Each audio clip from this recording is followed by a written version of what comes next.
Screening X-ray yang dilakukan di Lembaga Pemasyarakatan Kelas 2A Banda Aceh selama 3 hari bagi 531 warga binaan di lapas tersebut merupakan upaya dalam mengantisipasi penularan penyakit menular tersebut di blok lapas.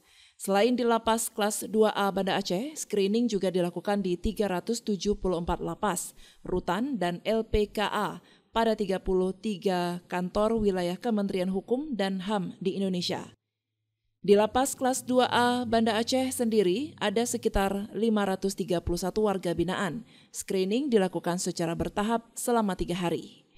Screening dilakukan tim vendor X-ray Tirta Medical Center atau TMC bekerjasama dengan Dinas Kesehatan Kota Banda Aceh dan Puskesmas Kuta Alam.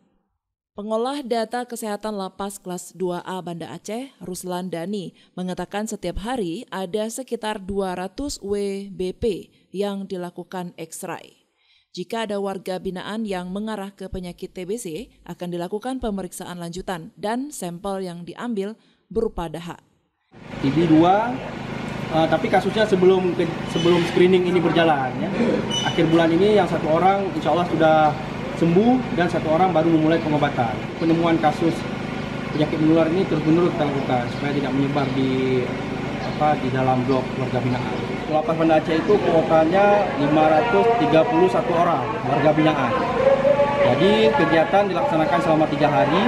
Setiap harinya kita melakukan pemeriksaan X-ray kepada 200 orang warga binaan.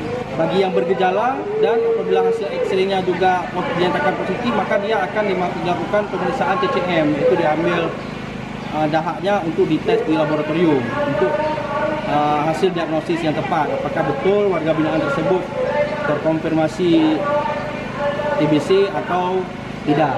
Dari hasil X-ray yang dilaksanakan kemarin, 45 warga binaan kita dilakukan pemeriksaan laboratorium pemeriksaan TCM. Dari Banda Aceh, Lala Nurmala melaporkan untuk Puja TV Aceh.